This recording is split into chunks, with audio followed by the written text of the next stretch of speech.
ونستعينه ونستغفره ونعوذ بالله من شرور أنفسنا ومن سيئات أعمالنا من يهده الله فلا مضل له ومن يضلله فلا هادي له وأشهد أن لا إله إلا الله وحده لا شريك له وأشهد أن سيدنا ونبينا ومولانا محمدا عبده ورسوله صلى الله تعالى عليه وعلى آله وصحبه وبارك وسلم تسليما كثيرا. أما بعد، فعن أبي هريرة رضي الله عنه قال قال رسول الله صلى الله عليه وسلم قال الله تعالى أنفق عليك. وعن أسماء رضي الله عنها قالت قال رسول الله صلى الله عليه وسلم أنفقي ولا تحصي فيحصي الله عليك ولا توعي فيوعي الله عليك ارضخي ما استطعت.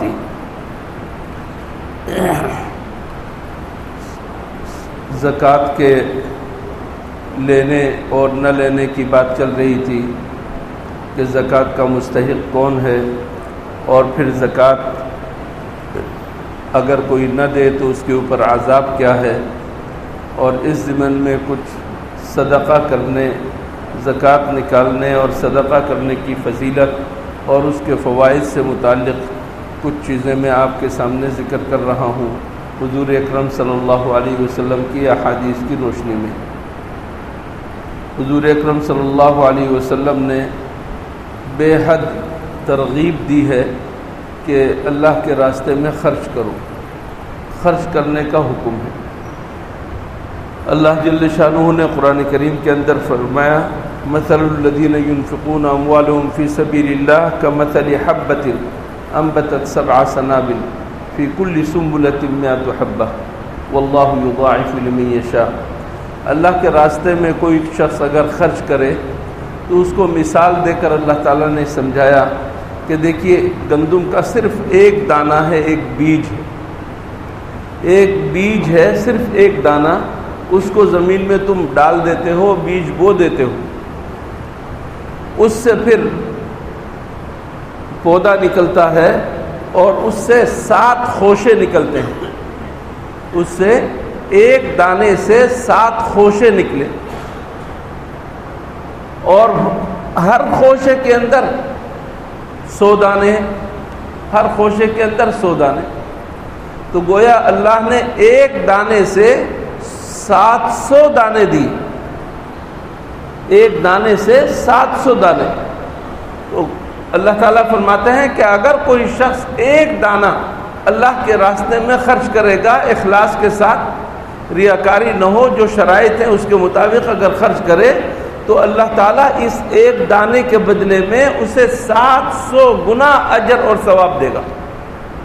اور صرف 700 کے اوپر نہیں مدار کہ صرف 700 ہی دے، بلکہ فرمایا واللہ یضاعف لمن یشاء، اللہ جس کو چاہے گا اس سے بھی زیادہ دے گا، 700 سے بھی زیادہ دے گا۔ یہ اللہ کا اصول اور ضابطہ جو ہے بیان کیا۔ حضور اکرم صلی اللہ علیہ وسلم نے اس مفہوم کو مختلف انداز سے بیان فرمایا۔ میں نے پہلی حدیث آپ کے سامنے پڑھی، حضور اکرم صلی اللہ علیہ وسلم نے فرمایا کہ اللہ نے فرمایا ہے۔ اللہ کا فرمان ہمارے سامنے تو قرآن شریف ہے، لیکن جو بات قرآن شریف میں نہ ہو اور حضور اکرم صلی اللہ علیہ وسلم یہ فرما دیں کہ اللہ نے فرمایا ہے، تو قرآن شریف تو نہیں ہے وہ، لیکن اس کو کہتے ہیں حدیث قدسی۔ جو حضور اکرم صلی اللہ علیہ وسلم کا اپنا کلام ہے اس کو کہتے ہیں حدیث یا حدیث نبوی، اور جو اللہ کی طرف نسبت کر کے حضور اکرم صلی اللہ علیہ وسلم بیان فرمائے تو اس کو کہتے ہیں حدیث قدسی، گویا کہ اللہ ہی کا فرمان ہے۔ تو حضور اکرم صلی اللہ علیہ وسلم نے فرمایا کہ اللہ تعالیٰ نے فرمایا انفق علیک، اے ابن آدم تم خرچ کرو، اے ابن آدم تم خرچ کرو، میں تمہارے اوپر خرچ کروں گا۔ تم خرچ کرنے کی عادت بنا لو، تم خرچ کرنے کی عادت بنا لو، میں تمہارے اوپر خرچ کروں گا۔ خوب یاد رکھیں کہ خرچ کرنے سے مراد اللہ کے راستے میں دینا اور ایسے کاموں میں خرچ کرنا جو جائز ہو، جائز جگہ پر خرچ کرنا وہ مراد ہے۔ ناجائز چیزوں کے اوپر اگر کوئی خرچ کرے، کوئی اگر عشق لڑا رہا ہے ناجائز اور اس کے اوپر خرچ کرتا ہے تو بے برکتی ہوگی، اس کا سوال ہوگا، اس سے پوچھا جائے گا کہ تم نے کہاں برباد کیا؟ تو فرمایا انفق علیک، یہ اللہ کا وعدہ ہے کہ اگر تم خرچ کرو گے تو تمہارے مال میں کمی نہیں آئے گی، بلکہ تمہارے اوپر اللہ ضرور خرچ کرے گا۔ یہ حضور اکرم صلی اللہ علیہ وسلم نے ہمیں اللہ تعالیٰ کے واسطے سے اللہ تعالیٰ کا فرمان سنایا ہے۔ ہمیں یقین کرنا چاہیے کہ جس قدر انسان خرچ کرے گا جائز کاموں میں، اسی قدر اللہ تعالیٰ دے گا۔ بخیل آدمی جو پکڑے رہتا ہے اس کا فائدہ نہیں ہوتا، نہ خود فائدہ حاصل کر سکتا ہے نہ دوسروں کو فائدہ ہوتا ہے، تلف ہو جاتا ہے اس کا مال۔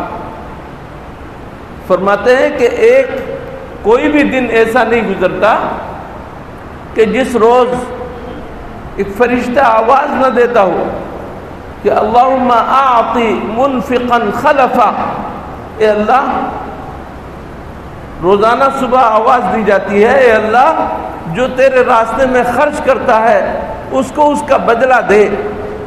اور فرمایا کہ اللہم اعطی ممسکا تلفا، اور جو شخص باندھ کر رکھتا ہے خرچ نہیں کرتا اس کو تلف کر دے، اس کو ضائع کر دے، اس کا مال برباد کر دے۔ یہ فرشتوں کی بد دعا ہوتی ہے اور فرشتوں کی دعا ہوتی ہے۔ خرچ کرنے والے کے لیے فرشتوں کی دعا اور خرچ نہ کرنے والے کے لیے فرشتوں کی بد دعا۔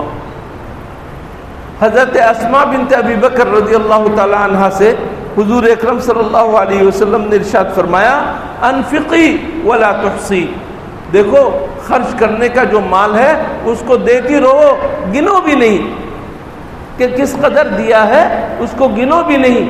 فیحصی اللہ علیک، اگر گن گن کر دو گی تو تمہارے دل میں ہر وقت دھڑکا لگا رہے گا، ابھی ختم ہو جائے گا، ختم ہو جائے گا۔ اگر تم بغیر گنے دو گی تو اللہ تعالیٰ بھی بغیر گنے دے گا، بے حساب دے گا، اور اگر تم گن گن کر دو گی تو اللہ بھی گن گن کر دے گا۔ لا تحصی فیحصی اللہ علیک، اور فرمایا لا توعی فیوعی اللہ علیک، اور اس کو تم محفوظ کر کے مت رکھو، مال کو تم محفوظ کر کے صندوق کے اندر، باکس کے اندر محفوظ کر کے، تجوری کے اندر محفوظ کر کے، حفاظت کر کر کے مت رکھو، سینت سینت کر مت رکھو۔ فیوعی اللہ علیک، پھر اللہ بھی اپنا خزانہ تم سے محفوظ کر دے گا، اللہ بھی اپنا خزانہ تم سے محفوظ کر دے گا، تمہیں وہ خزانہ نہیں ملے گا۔ فرمایا ارضخی مستطاعتی، جس قدر ہو سکے تم دو، جس قدر ہو سکے تم دو۔ گھر میں آپ کے کتنے سارے مسکین آتے ہوں گے، یقیناً کسی کو محروم نہ کریں۔ ہاں یہ دیکھ لیں کہ بہت سارے پیشہ ور ہوتے ہیں، پیشہ ور قسم کے لوگوں کے پاس وہ خود صاحب نصاب ہوتے ہیں، اول تو ان کو دینا صحیح نہیں ہے، اور اگر دیں تو زکوٰۃ اور فطرہ نہ دیں، ویسے ہی دل رکھنے کے لیے آپ کچھ دے دیں، لیکن یہ کہ ان کو زکوٰۃ فطرہ نہیں، مستحقین بے شمار ہیں، اور ان کا آپ کے گھر میں آنا کوئی ضروری نہیں، وہ آپ کے پڑوس میں موجود ہے، آپ سے ذرا دور موجود ہے، آپ کو معلوم ہے کہ وہ سفید پوش ہیں، کسی کے سامنے ہاتھ نہیں پھیلاتے، ان کو جا کر دینا یہ سب سے بڑا ثواب کا کام ہے۔ یہ بات سمجھ لیجئے کہ خرچ کرنے کے لیے جو کہا ہے حضور اکرم صلی اللہ علیہ وسلم نے، خرچ کرنے کا سب سے پہلا مصرف اپنے گھر والے ہیں، سب سے پہلا مصرف صدقہ کرنے کا سب سے پہلا مصرف خود اپنے گھر والے اور اپنی اولاد ہے۔ آپ اپنی اولاد کو تو محروم کریں، جن کی ذمہ داری آپ کے اوپر ہے ان کو محروم کریں، اور دوسروں کو دینا شروع کریں، یہ عقل مندی کی بات نہیں۔ آپ اپنے گھر والوں کو دیں، آپ اپنے بھائیوں بہنوں کو دیں، اپنے گھر والوں کو، اپنی اولاد کو زکوٰۃ نہیں دے سکتے، صدقۃ الفطر نہیں دے سکتے، کوئی واجب صدقہ نہیں دے سکتے، ماں باپ کو نہیں دے سکتے، اپنی بیوی کو نہیں دے سکتے، اپنی اولاد کو نہیں دے سکتے، اور اپنی اولاد در اولاد کو نہیں دے سکتے، اپنے دادا دادی نانا نانی کو نہیں دے سکتے۔ کیا؟ زکوٰۃ نہیں دے سکتے، صدقہ فطر نہیں دے سکتے، اور صدقہ واجب کہ آپ نے کوئی منت مان لی ہو اور اس کی وجہ سے آپ کے اوپر کوئی بکرا واجب ہے، وہ اگر آپ کھلانا چاہیں تو آپ ان اپنوں کو نہیں دے سکتے۔ اس کے علاوہ جس قدر بھی نفلی صدقہ ہے وہ سب اپنے گھر والوں کو دینا، سب سے پہلے دینا سب سے زیادہ ثواب، اس کے بعد اپنے رشتہ داروں کو دینا سب سے زیادہ ثواب، اس کے بعد دوسرے لوگوں کو دینا سب سے زیادہ ثواب۔ آپ کے گھر والے مستغنی ہیں، آپ کے گھر والوں کو دینے کی ضرورت نہیں ہے، آپ دے رہے ہیں مسلسل۔ آپ کے رشتہ داروں میں کوئی مالدار ہے، سب کوئی غریب نہیں ہے، دینے کی ضرورت نہیں ہے، تو آپ آس پڑوس کے اور دوسروں کو اہتمام کے ساتھ دیں، دوسروں کو اہتمام کے ساتھ دیں۔ یہ سمجھنا کہ میں اپنے گھر والوں پر خرچ کروں گا تو ثواب نہیں ہوگا، یہ بات غلط ہے، یہ بات غلط ہے۔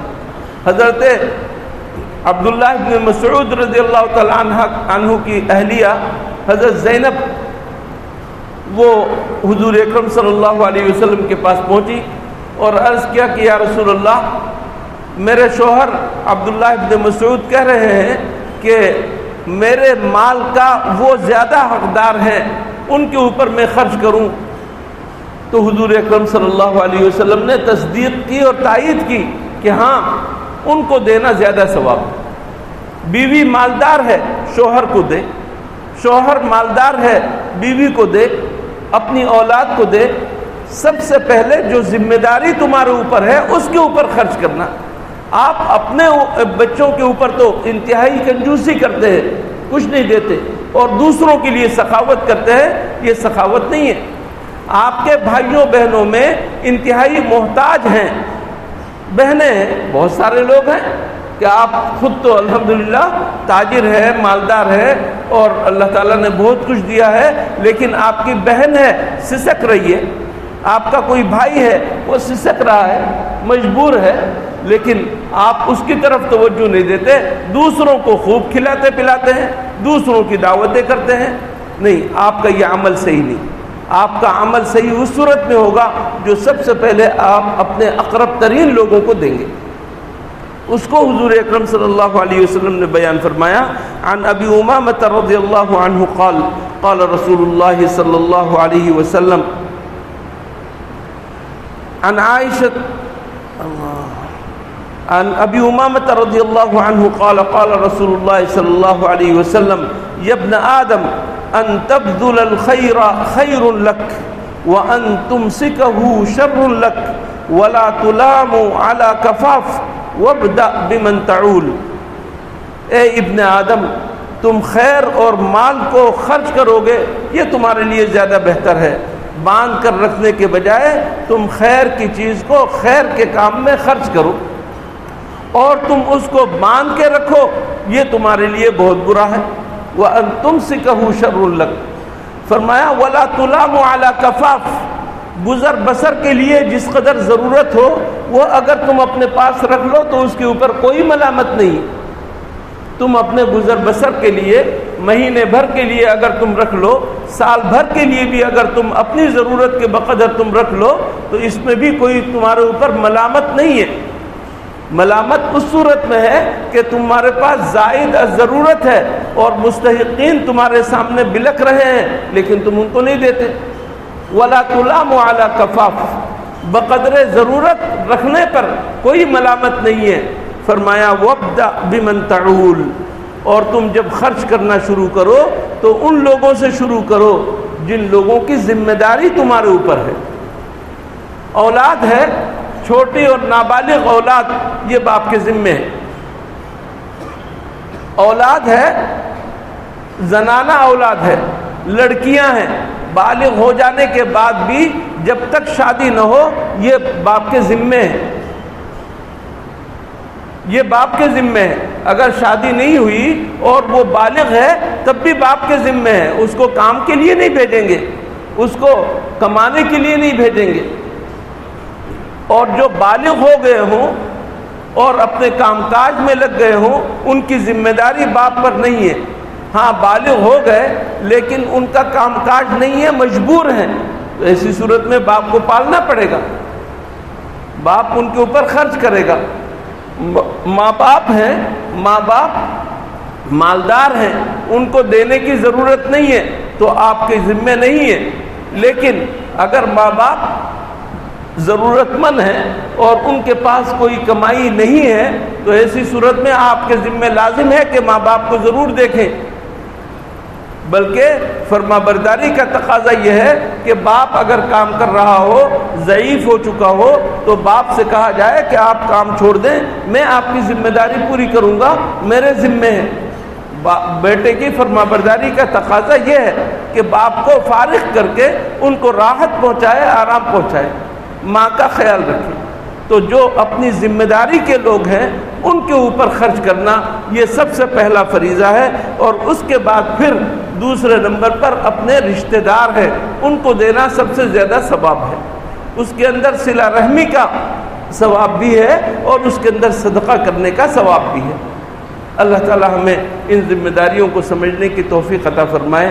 وآخر دعوانا الحمدللہ رب العالمین.